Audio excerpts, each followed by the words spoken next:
You're listening to the Cyberwire Network, powered by N2K.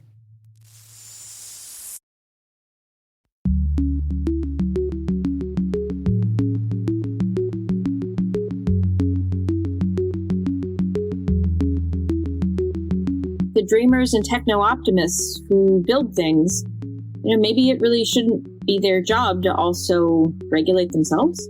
Hello, everyone, and welcome to Caveat, the CyberWire's Law and Policy podcast. I'm Dave Bittner, and joining me is my co-host Ben Yellen from the University of Maryland Center for Health and Homeland Security. Hello, Ben. Hello, Dave. On this week's show, Ben looks at potential antitrust suits against Facebook. I look at anti-hate speech laws in Germany that are serving as models for authoritarians around the world. And later in the show, my conversation with Jennifer Strong. She is the host of the new MIT Technology Review podcast, In Machines We Trust. While this show covers legal topics, and Ben is a lawyer, the views expressed do not constitute legal advice. For official legal advice on any of the topics we cover, please contact your attorney. This episode is brought to you by Palo Alto Networks, the leader in cybersecurity. As AI-driven attacks increase, organizations can't afford to have network security that's stuck in the past. Discover how Palo Alto Networks can help you predict what's coming and proactively secure against it with a zero-trust, AI-powered network security platform built to secure whatever, whenever, wherever. To learn more, visit paloaltonetworks.com/network security platform.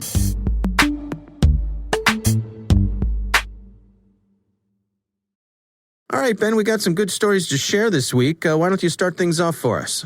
So my story is a Washington Post story from Tony Rahm on their technology page. And one thing that's going to satisfy a lot of people emotionally is that Facebook is about to get sued as part of a massive antitrust lawsuit. So more than 40 attorneys general across the United States, both Republican and Democratic attorneys general, are going to file, I think the day that we're recording this, a lawsuit alleging anti-competitive, unlawful tactics on the part of the world's biggest social media company, I believe. The particular allegation in this suit is about Facebook's purchases of Instagram and WhatsApp. They think that this represents a broader pattern of Facebook trying to neutralize competitive threats in a way that's a threat to a free market, and that would violate our country's antitrust laws and our principles about fostering competition. And this is going to be a coordinate effort with the Federal Trade Commission, which is going to be going through its own enforcement procedures as it relates to Facebook. So sort of an all hands on deck against the social media giants. So they're seeking a bunch of different, pretty drastic remedies. Some of them would be forcing Facebook to sell off some of its business assets to address competition concerns, whether that would be them letting go of Instagram or WhatsApp. It all depends on the particulars of the case.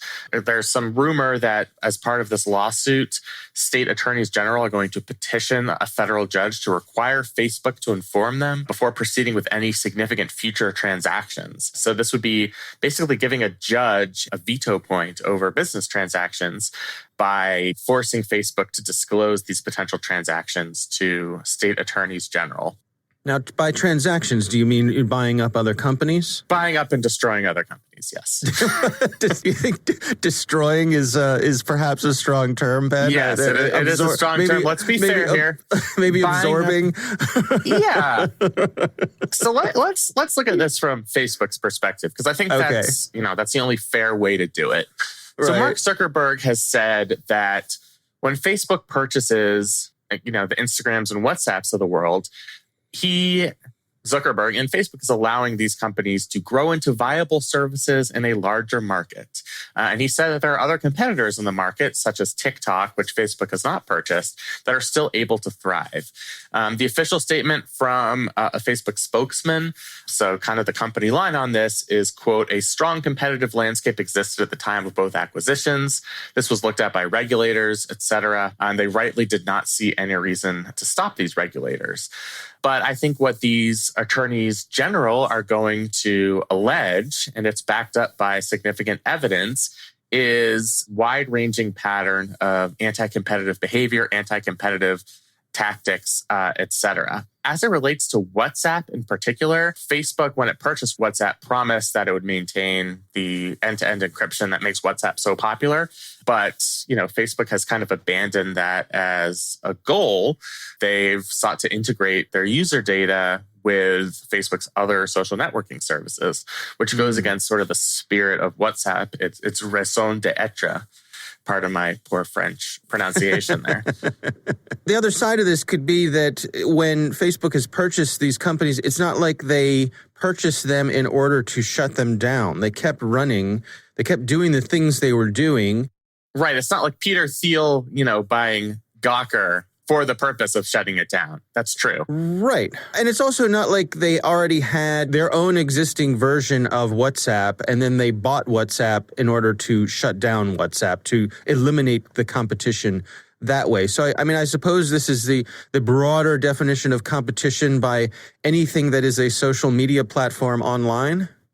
Yeah, I think that's part of it. That's going to be Facebook's defense is we made these purchases as part of a mutual agreement with these companies so that we could increase these companies in prominence, pay them off, use our leverage as the biggest social media giant out there to promote this product and to foster its development. And that's consistent with fair competitive trade practices. I think what the government is going to allege is that these are actually anti-competitive practices. Sometimes Facebook, because they have this trove of information on all of us and on these companies in particular, they've tried to weaponize it to quash potential rival developers, sometimes using kind of quasi-intelligence methods because, oftentimes their competitors have users log in via their Facebook accounts. And so Facebook has access to that information. And the lawsuit is also expected to mention the fact that Facebook is so ubiquitous. It occupies all of our eyeballs with its billions of users across the world. And when it purchases these platforms to collect a greater share of advertising dollars, which in turn allows it to augment its own power. It has more money and can invest in more smaller companies. This is sort of what Teddy Roosevelt tried to do in the early 1900s in the Progressive Era, was to prevent this type of consolidation from happening. This exact scenario where one company becomes too powerful, they can leverage their financial assets and their influence to further erode competition. And eventually this filters down and negatively impacts the user experience. And I think that's what the allegation is going to be here. Users are losing competition among social media services and also some of the features that they appreciated from some of these companies that Facebook purchased, like end-to-end encryption, that type of thing. Yeah, this is sort of the opening salvo, and I think for people who are critics of Facebook, this is a day to crack open the champagne, but not a day to spray champagne across the locker room as if you've just won the World Series. As you say, this is the opening salvo. Is there talk that this is the first of many steps? Because I would imagine there are folks who say, this is sort of nipping around the edges where Facebook proper is the real issue here. Yeah, my inkling here, and I think I'm right about this is the start of what's going to be a 10-year to 15-year project on the part of regulators at both the state and federal level to cut against the anti-competitive practices of Facebook and other social media giants. These types of suits take forever because, the extent of discovery that's going to have to happen to build a case like this is just so vast. There's going to be dueling motions. We're talking about attorneys general, and we're also talking about Facebook. They have pretty much unlimited resources to use every legal tool at their disposal to try and get this dismissed or, to try and cut against some of these allegations. So we're going to be in for really a long process without any reasonable prospect for resolution in the short term. What that means is that this is as much a political statement as it is a legal filing. It's sort of a shot across the bow to Facebook saying, you might in the future have to face some accountability. And in turn, that might inspire Facebook to check itself as it relates to its anti-competitive practices. And that might be sort of some of the motivation here. Even if this particular case is going to go on for 10 years when, the federal judge who's been assigned to this case has retired and moved to the villages in Florida or something, I still think this is... So much of this is symbolic and second term of Eric Trump's presidency. Yeah, I think we might be getting into Barron Trump's presidency by the time this case is resolved. Fair enough. Yeah, fair enough. So yeah, this is the start. I think it's important and notable that perhaps for different reasons, this has some bipartisan appeal. It's being led by Tish James, who's the Attorney General in New York State. Obviously, she's somebody who comes from the liberal side of the political spectrum. But there are a lot of very conservative AGs, attorneys general across the country, who are joining this lawsuit and are just as skeptical of Facebook and critical of its anti-competitive practices. So giving it a bipartisan veneer, I think, separates it from a lot of other political and legal issues where people kind of retreat into their own ideological corners. And that might give this lawsuit a little bit more staying power. Now, looking at the big picture here, my recollection from back when I was a young lad was the breakup of AT&T. Is that the last time we've had the government coming at something this big? Because it seems to me like certainly lately there's been very little pushback on consolidation of power like this. Yeah, I think the biggest case in relative recent history that might measure up to this was US v. Microsoft back in the very early 2000s. That was probably the most high-profile case under our antitrust laws, the Sherman Act, back in 2001 in front of the DC Circuit. And that was, probably one of the first antitrust cases dealing in this digital world. But it has been a long time, and we don't trust bust the way that it was envisioned some 110 years ago, particularly since the 1980s. We've given corporations in all industries a lot of leeway to consolidate, to purchase smaller companies, all in the name of supporting the free market. So you're right that this really isn't something that's very common. We don't see a lot of antitrust cases in the technology industry or frankly in any industry. So there is something that's kind of novel about this. I note that if I were a dictator or if, God forbid, or if somebody who was smarter than me were a dictator and I could influence them, I'd instigate a lot more antitrust lawsuits in a lot of different industries because I think there are a lot of anti-competitive business practices out there. There are a lot of reasons why that does not happen, but it makes it that much more significant when we do see a case like this. Yeah, I have to say personally, I'm very cynical about this sort of thing. I think about, whenever we have these consolidations, I think about, cable TV companies buying up their competitors and broadcast companies and publishing companies, and they all go before the regulators and they say, this will be good for consumers. And that never happens. It's never good. We always end up with higher fees, terrible customer service. I don't know. It's like it's like Charlie Brown of the football. Yes, absolutely. You're 100% right. My frame of reference, and those are both good frames of reference. For me, it's always the airline industry.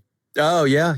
I think part of it is that, I'm not that old, but as a kid, air travel was very different because there was a lot more competition for domestic air travel. So there weren't things like checked baggage fees, all the sort of nickel and diming that happens now. Flights were more comfortable. You weren't packed in like sardines. People used to dress up to get on an airplane. Right. And I think airlines really valued customer service because as they used to say, I know on United, the announcement would always be, we know you have a choice of airlines.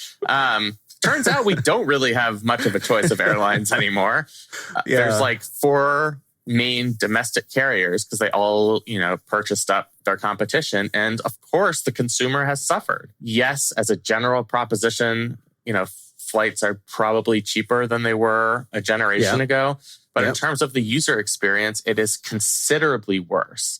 And that's what happens with industry consolidation. And so I think that's the fear here is that, particularly in the context of protecting our privacy, once Facebook controls the entire market, they have less incentive to care about the user experience. Right. It's like that old Lily Tomlin comedy routine. We don't care.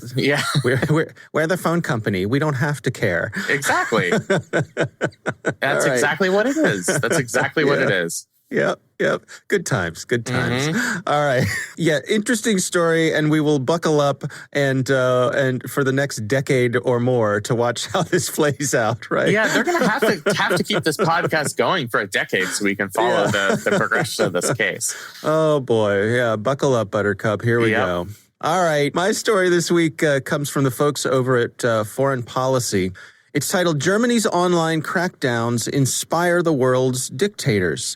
This is an interesting case of perhaps unintended consequences, and I'm really looking forward to your thoughts here, Ben.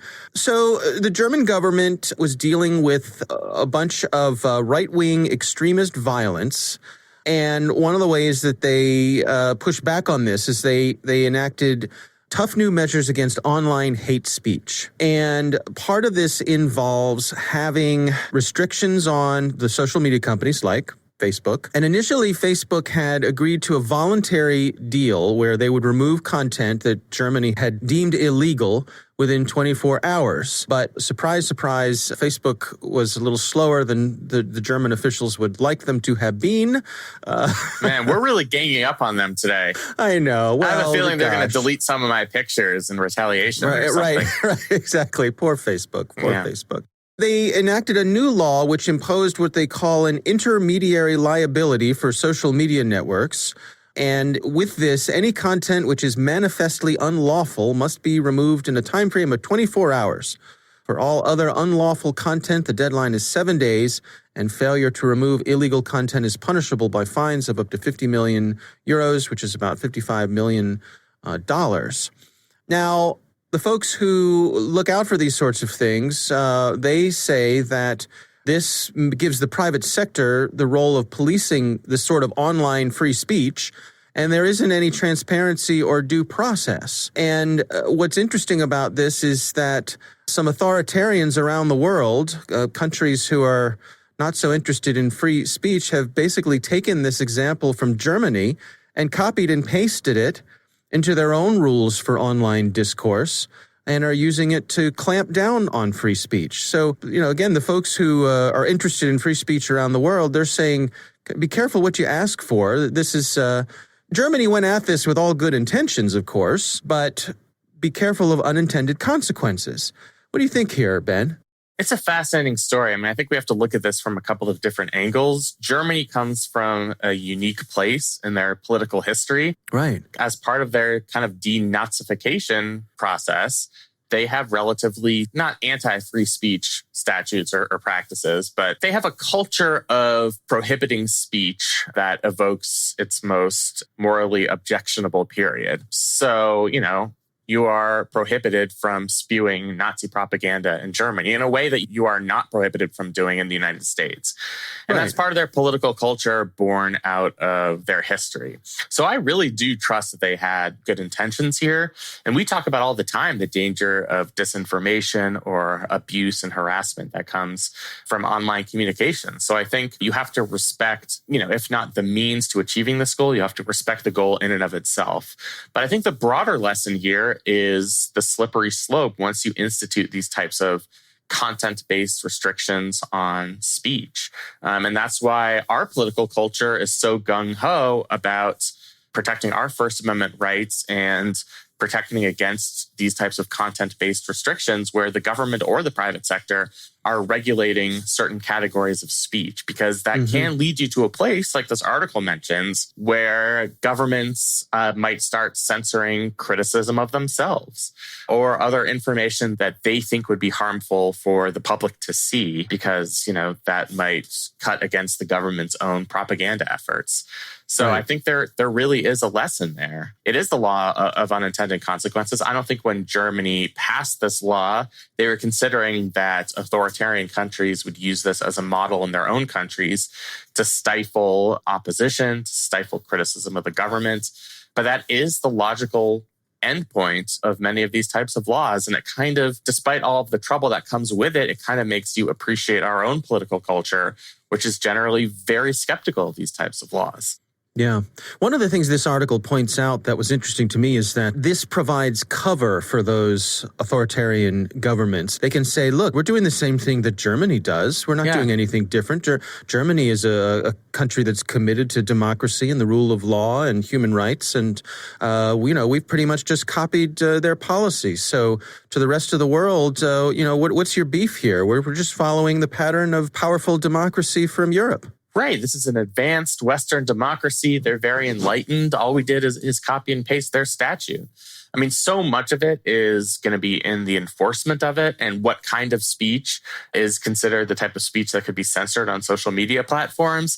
That's really where the leeway comes in. So, that's why Germany parsing out this language and the statute, if it is going to be adapted by authoritarian countries, that's when it becomes dangerous. Because I don't think Germany has the intention or even does enforce this in a way that stifles legitimate political opposition.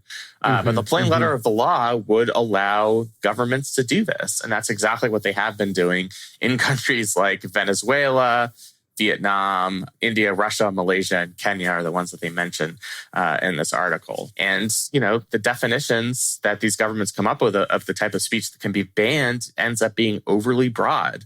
They talk about a Russian bill that was signed into law by Vladimir Putin in their purely constitutional process that bans, quote, unreliable information. And that definition, is one of the broadest, some of the broadest legal terms of art that I've ever heard. It's socially significant information disseminated under the guise of reliable messages, which creates a threat to life or the health of citizens or property, the threat of mass disturbance of public order and or public safety, or the threat of creating or impairing the proper operation of vital elements of transport or social infrastructure, credit institutions, energy facilities, industry, or communications. That can pretty much encompass any type of speech that the government might want to regulate. Yeah. So it really is overly broad. And again, I think the point of this article is they can say, well, we're not doing anything different than this enlightened first world democracy in Germany. So, I think the fact that Germany's coming to this with the best of intentions, as you say, it really is the law of unintended consequences here. Yeah. All right. Well, as always, we'll have links to the sources of our stories in the show notes, so we encourage you to check that out. It's time to move on to our listener on the line. Our note this week comes from someone who has requested anonymity, so we will respect that. And they write, I live in South Africa, and they're in the process of passing a new cybercrimes bill. Essentially, what they are proposing, if I understand it correctly, is that they want to hold people liable for the messages they send on messaging services. This is all good and well, but what baffles me a little about this process is how they would get access to these messages. They state that the bill also imposes obligations on electronic communications service providers and financial institutions to assist in the investigation of cybercrimes. Surely this is not feasible because if WhatsApp is really making use of end-to-end encryption services, they shouldn't be able to access your messages. I'm not asking for a critique of our regulations, as you wouldn't be familiar with them, but rather I'm using it as an introduction to my question below. Question. Regulations regarding the privacy of instant messaging platforms are probably highly specialized to a country or state, so I just want to know what these processes look like in the U.S. If I'm a victim of verbal abuse via WhatsApp, I can surrender those messages willingly. However, if I am in a group and get approached by law enforcement asking for screenshots of chats, what recourse would one have to deny the request? What about other institutions, such as your employer, making such a request for an internal investigation? The question Ben would pose is, what does a reasonable expectation of privacy look like on messaging services, not public forums like Twitter, but private ones?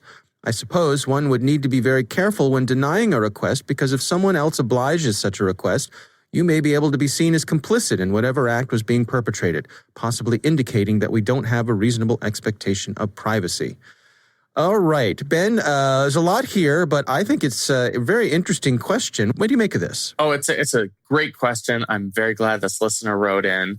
So a couple of things here. The great thing about WhatsApp and its end-to-end encryption is WhatsApp itself doesn't have access to these communications. Right. Which means the government can ask for it. You have no obligation to disclose those messages in any legal sense in most circumstances.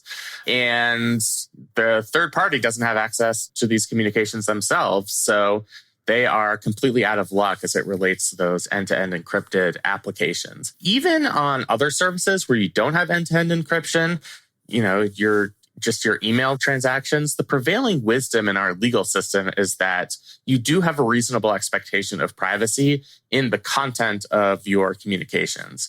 I think the most prominent court case came from a circuit court case back in 2010 called Warshock v. United States, which generally held for the proposition that you do have Fourth Amendment rights in the contents of the communications of your emails, of your other stored online communications, and the government generally needs a warrant to access those.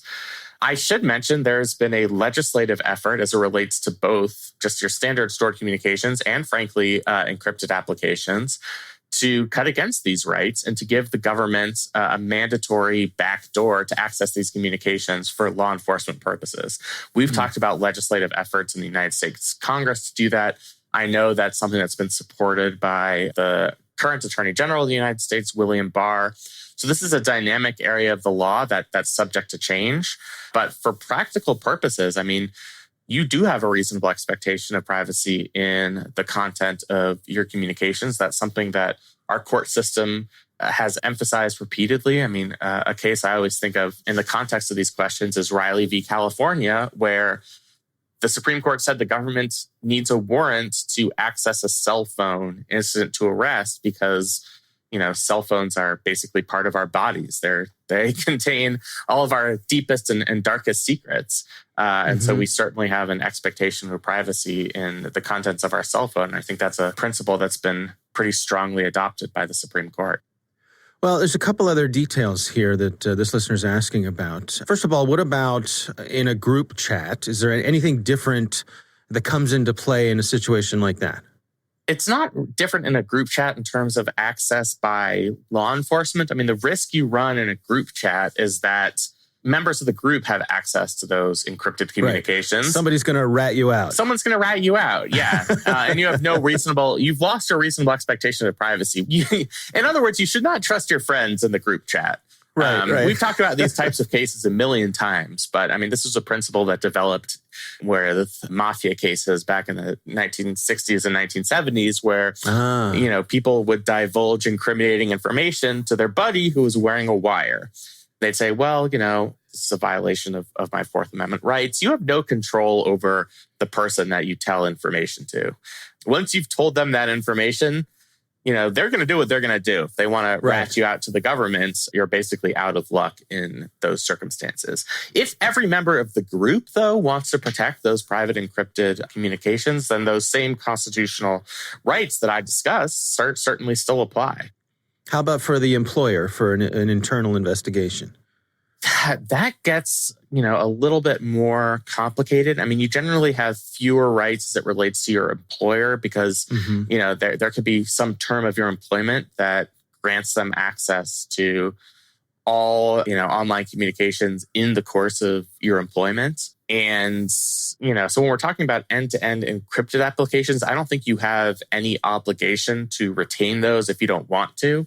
I don't think your employer would have a cause of action, but I think there is more of an expectation when you're talking about one's individual employer that you don't have as much of an expectation of privacy that they do, particularly when we're talking about things you do in the course of your employment, that they might have access to those communications. So you have to be a little bit more careful in that context. Right. Certainly if you're using a device that belongs to them, if you're using an email account that is provided by them, then all bets are off. Yes. Yeah. And it's a little bit different when they're trying to get information from a device that they don't own. Your own personal device that maybe you were using for work purposes. So much of that gets into, just the terms of employment that come in, that brings in elements of contract law. So that gets a little bit more complicated when we're talking about protecting information from your employer. But, generally, you have a lesser expectation of privacy relative to your employer than you do relative to the government, certainly. Yeah. All right. Well, our thanks to our listener for sending in those thoughtful questions. Good stuff.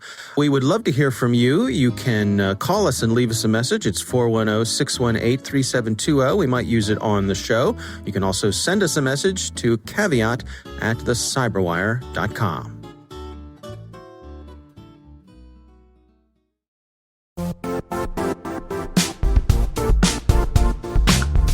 Now, a word from our sponsor, the Johns Hopkins University Information Security Institute, currently seeking qualified applicants for its innovative Master of Science in Security Informatics degree program. Study alongside world-class interdisciplinary experts and gain unparalleled educational, research, and professional experience in information security and assurance. Interested U.S. citizens should consider the National Science Foundation's CyberCore Scholarship for Service program, which covers tuition and a $6,000 annual professional development allowance, as well as providing a $37,000 additional annual stipend. Apply for the scholarship and the fall semester by March 1st. Learn more at cs.jhu.edu/MSSI.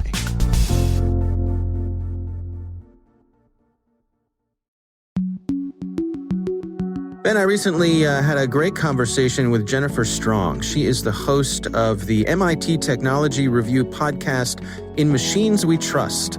Our conversation focused on AI and some of the things that she's tracking with the folks on that podcast. Here's my conversation with Jennifer Strong. I wanted to make a show about AI or artificial intelligence for everybody for a few years now, and met my editor-in-chief, Gideon Litchfield, at a conference, and I just told him, I want to make the planet money of AI. And he said, okay, fine. So, it was a hard sell, right? Because AI is one of those topics where people's like their ears just close and they kind of tune out. The assumption is it's not for me. It doesn't really apply to me. And you and I both know that's not true. So that's where I went, just to make a show for everybody about AI. One of the things that strikes me about AI, and I noticed like you all did a special episode to just describe what AI is. And I think in the general public's mind, it's a very fuzzy concept. Is that a bit of an uphill battle for you of putting guardrails on what we're talking about here? Yes and no. I think if we think about it for a minute, like AI is now being used to automate decisions about all these areas of our lives.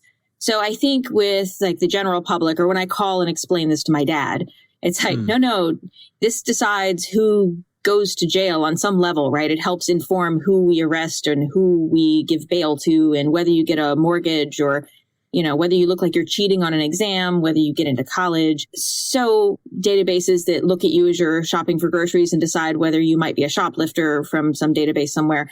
Like, I don't think it's that heavy of a lift if you just talk about what it means to you and talk about people who've been impacted, right? I think that's all these stories, but I'm not a tech person. I covered policy for public radio, is my background. And, you get sent out on these stories like budgets, right? Or policies that may mean a lot to someone and nothing to the other. These are all people stories. So if you make anything a people story, then it's an everybody story, because we're all people. Yeah, one of the things that you point out on the show is this reality that so much of what's going on behind the scenes with AI is happening in private. It's not in public view, that these are largely private companies who are cooking up these algorithms in secret, and that may be at our own peril. Yeah, I mean, I don't think any of it's malicious, right? I just think that we are in an interdisciplinary world in ways we never have been. Like, you go into a lab at pretty much any university and you see all these different folks working together who, not that long ago, it just would have been unheard of. And so now it's like, it's not really, judges don't build algorithms, and the folks who do aren't judges, but yet these things, like, who's in charge, I guess, and whose job is it to regulate these things or talk about these things or disclose these things? And I think that's what we're going to be struggling with. We have been for a decade, right? You go back to like Eric Schmidt, good to like 2011, right? When he was saying, it'll be democracies, this will all be regulated really quickly. And here we are in 2020, all saying, hey, we should really regulate this stuff. And I think once we decide like where the buck stops, right, and how to approach it, It's just a question of when that happens.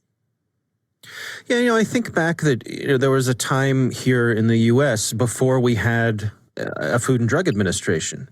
And, anybody could mix up their elixirs and distribute them. And because of that, some people died. And now we have a Food and Drug Administration.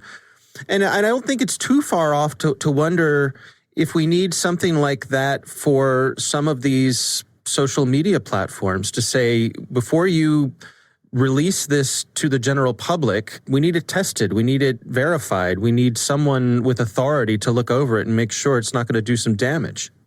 Yeah, I make a point a few times in the show that cars had to exist before we knew we needed seatbelts. And I think that's going to be the way here too. There's a lot of things we don't know the outcome until they're created, right? We don't know what we need until we do. A lot of this stuff raises questions about consent.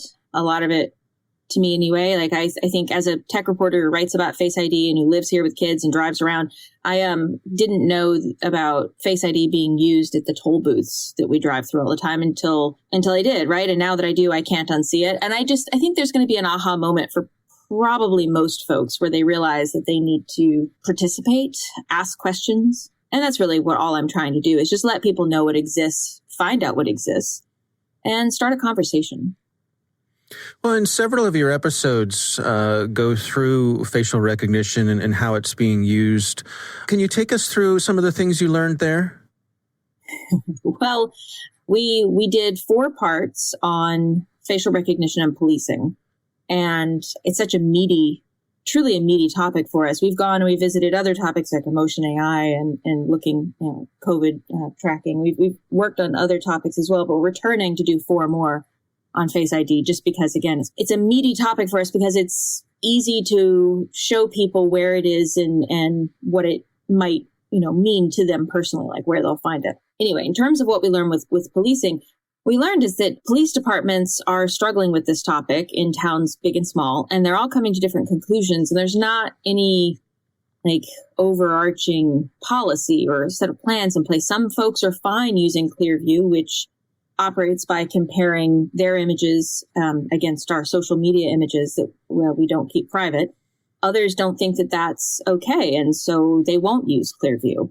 Some just build their own databases. Like one of the oldest databases is in Florida. You've got some folks who will use celebrity lookalikes, meaning there was a beer thief in New York City. The guys, they couldn't get a match when they ran photos from the cameras. I mean, you think also with Face ID, it really works if you have a face level, straight on, well lit image. And we all know that's just not how the camera up on the ceiling works, right? Mm-hmm. So sometimes, or if somebody's blinking, or it's I don't know if you ever use the software in your phone, you look through your images and it'll point out the faces, and sometimes it doesn't see the face. Well, if somebody's blinking, yawning in profile, it may not see the face at all. So right. Some folks doctor the images, some hold up celebrity lookalikes. So in the case of this beer thief in New York City, police are it looks a little bit like Woody Allen. They couldn't get a match with the face, but when they held up Woody Allen's face, they found a match and eventually led him to this guy. So some places are fine with that. Some places are really not fine with that. And it just gets back to that kind of the Wild West right now. And who in the end gets to decide what is fair play. And there are real stakes here. I mean, you go into the story about the gentleman who is falsely accused based on facial recognition. He didn't do it. No, not only did he not do it, this was a man outside Detroit who gets a call at work. He's now fairly well known right after this made some pretty big headlines this summer. But anyway, back in January of this year, he's at work and he gets a call from police saying, come turn yourself in. And he thought it was a prank call, but it wasn't a prank call. And when he got home from work, there were police in his driveway and they blocked him in and they arrested him in front of his kids and they took him to jail. And he had no idea what was going on. It was for a crime of stealing watches, crime he didn't commit. He was there overnight before they even told him what this was about. And it was kind of an accident that they let him know that they'd used Face ID to name him. And, Detroit has since decided we're only going to use this for violent crimes. Also, it sounds like the officers didn't use it the way it was intended. I quoted to me several times have been folks saying, well, just because I call and say, I think my neighbor did this thing, it doesn't mean you go arrest this person's neighbor. You're supposed to take some more steps here, folks, to be sure you're going to go put cuffs on someone who you believe committed something beyond a computer said so. There are stakes too, I think, if you're in a store and something goes off saying that you've previously stolen, like a shoplifting database suggests that you might be a match to somebody they have, or, if you're unable to get benefits. I mean, something else that's of interest to me now that I'm only starting to dig a little deeper into, homeless services, you need to identify someone coming into a shelter just for safety, but also before you can start any other type of process with these folks. They're unlikely to have a bunch of documents on them or ID. So Face ID has been used for a while in Calgary, Canada in particular. Okay, well, what does that mean? What kind of rules can we put around this so that things are done fairly? Well, and even basic privacy, the ability to be anonymous. I can think of folks going to a political meeting, or going to someone going to a gay bar, or right. a medical clinic, something like that. Between point A and point B, who knows how many times they've walked by some sort of camera that IDs them and puts a pin in the map that they were in this location. Well, we talk about that too in the first 4 parts in the series. Or what if there is a camera outside of an Alcoholics Anonymous meeting door? Also with the protests, there are a number of examples. Well, you think about too the difference between public property and private property. Like when you're in a park that's adjacent to the mall, right? As you walk, as I did in London with one of the sources, we were talking about London's trials of live Face ID. And okay, well, what happens, as what happens with data when it's public data versus private data, can be completely different things. So just crossing the street can have different ramifications for what happens with, data from your face, with your biometric data. And that's, in a place that has GDPR. So what does it mean in the US? Nobody knows. Is there a basic mismatch between the rate at which policy is able to keep up with technology? It seems to me like we say this, technology is getting faster and the rate of change seems to be increasing also. But I don't think we necessarily see that tracking the same way on the policy side of things. I mean, we make jokes about how our representatives are generally older people who may not be in touch with the bleeding edge of technology. Do you track that issue as well? I think that's always been an issue, right? Going back to that whole seatbelt example, that cars had to exist and we had to know what, that we needed seatbelts before they could be invented.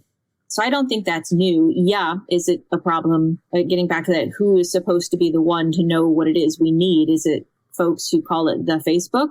Or are we letting the people creating the technologies decide how best to regulate what it is they make? Folks at Georgetown Law had pointed out rightfully, it's the push comes from industry, but is it really a push for regulation or just a push to know how it is they will be regulated so that they can build it into their business plan? I think the reason that we don't see more policy is we don't yet know who it is who's going to be responsible, right, for coming up with it. And so these interviews that I've done with these tech founders and CEOs who've created a number of these products that are now being used at scale. I think of Intech Labs creator in Moscow. It's created one of the largest live facial recognition systems in the world. You've got 100,000 cameras looking at a lot of different kinds of data at once, right? You're not just running Face ID, but you're also scanning license plates. You're looking at how close people are standing, whether they're wearing a mask. There's a ton of different things you can pull through this same video feed. And there's, a billion faces read in a month there. So anyway, his line was, well, it's up to people to decide what kind of world they want to live in. And that's kind of the same from Clearview. It's like, we're just here. We'll do what everybody says. It should be regulated. Hey, maybe somebody will regulate it. Okay, well, is it really up to you and me? Maybe. Yeah, I mean, I guess it's easy to be cynical and think about, compare to someone, dumping chemicals into a river or a lake or something and saying, well, maybe somebody should regulate this. Are you not aware that you're harming the river here? That is a cynical outlook, but I don't think it's completely off base. Yes, and the dreamers and techno-optimists who build things, maybe it really shouldn't be their job to also regulate themselves. What has this experience been like for you as you've been on this exploration and talking to the people you've been talking to? Are there any things that really stick out to you in terms of things you've learned or maybe, changed the way that you look at things? All right. Well, I'm an inherently curious person, so we'll just start from there. and new to a number of these things. Like I was not covering specifically AI 5 years ago. The tape from Governor Cuomo talking about ear recognition, that was definitely one of those moments where I had to pause and rewind and say, wait, did he just say that we're trying to read people's ears? And yes, and apparently this is not new. There's people have been trying to work on this for quite some time. But if you're driving through a tunnel and you're a passenger in the windshield in profile, apparently reading ears could be useful. There have been a number of moments where maybe it's captured the imagination, maybe it's a little creepy, maybe it's just the fact that I'm kind of nerdy and interested in everything. But mostly, again, whether it was the cameras in stores, the cameras going through as you're driving, across the sidewalk, across the street to a different sidewalk, and suddenly your data is going somewhere totally different.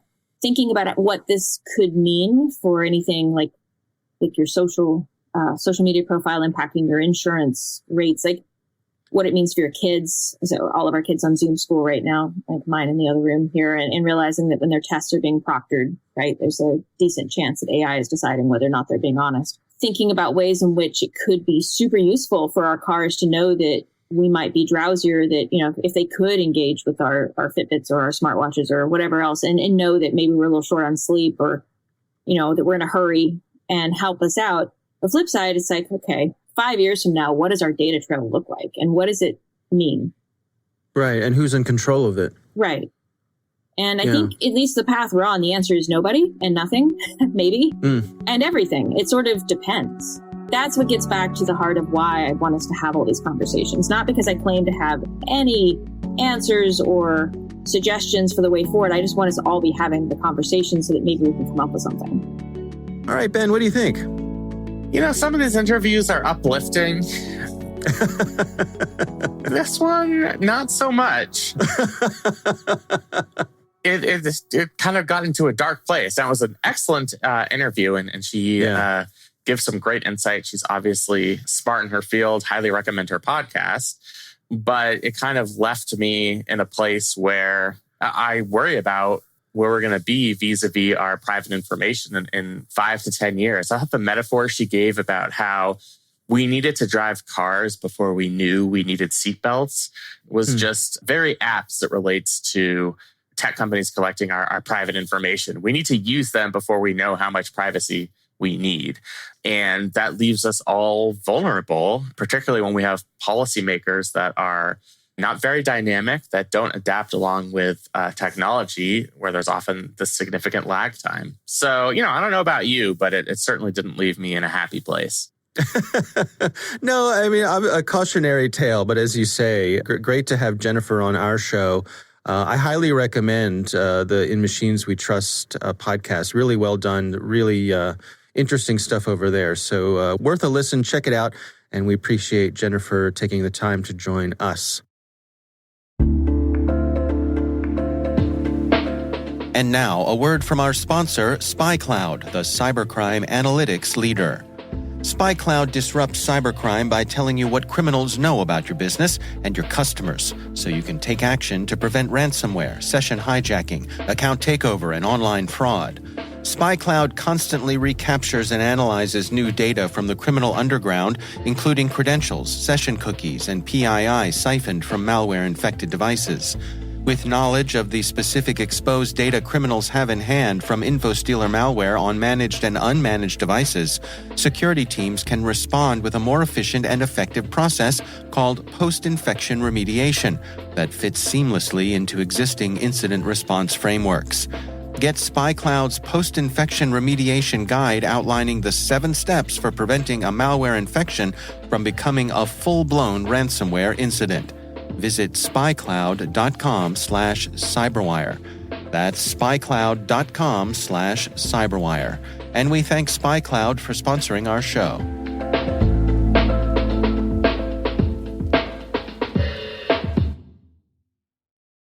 That is our show. We want to thank all of you for listening. The Caveat podcast is proudly produced in Maryland at the startup studios of Data Tribe, where they're co-building the next generation of cybersecurity teams and technologies.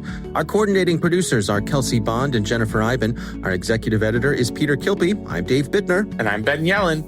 Thanks for listening.